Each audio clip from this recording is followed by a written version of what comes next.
वर्तमान समय में एक ऐसी परंपरा चल पड़ी है, वो भारतीय परंपरा नहीं है, पाश्चात्य परंपरा है, जो अब भारतवर्ष में भी आ गई है। वो परंपरा क्या है? विश्व सुंदरी का चयन। विश्व सुंदरी का चुनाव होता है और फिर इस वर्ष किसके सिर पे ताज विश्व सुंदरी का रखा जाएगा। फिर जिसके ऊपर ताज रखा जाता है, 1 नंबर पे कौन है, 2 नंबर पे कौन है, क्या है, 3 नंबर पे कौन है, ऐसा होता है। उनके फोटो आते हैं अखबार में, बड़ी भारी महिमा होती है।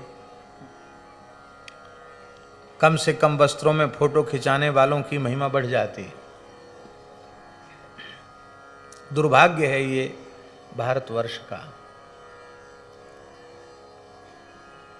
ये विश्व सुंदरी का चुनाव करने वालों को श्री मलूकदास जी से पूछ लेना चाहिए, विश्व सुंदरी की परिभाषा क्या है। महाराज जी, इस धरती की सबसे सुंदरी स्त्री कौन?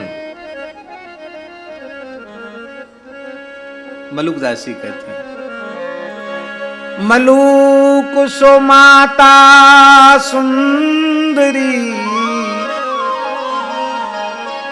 मलूक सो माता सुंदरी,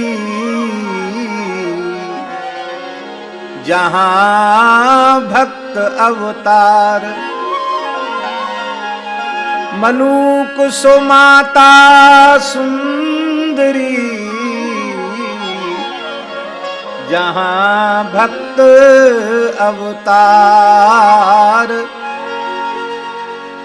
और भक्त को पैदा नहीं किया तो बिना भक्त बांझे भई। यदि भक्त को जन्म नहीं दिया तो अच्छा होता कि वो बांझ रह जाती, और बांझ भी नहीं हुई, संतान भी उत्पन्न की और भक्त को उत्पन्न नहीं किया तो उसने संतान पैदा नहीं की। जन्मी खर कतवार, उसने जितने बार भी जन्म दिया है, गधों को गधियों को जन्म दिया है, गधे और गधी उत्पन्न किए हैं। वस्तुतः माता के मातृत्व की सफलता तब है जब उसकी कोख से कोई महान संत जन्म ले, महान भक्त जन्म ले।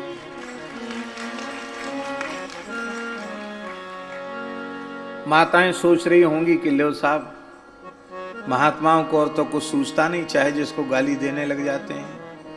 गधों को जन्म दे दिया, गधियों को जन्म दे दिया। तुलसीदास जी महाराज ने कह दिया बियानी, कुतिया बियानी, गदहिया बियानी। माने माताओं के लिए, स्त्रियों के लिए बियाना नहीं कहा जाता, पशु जन्म देते हैं उनको बियाना कहते हैं।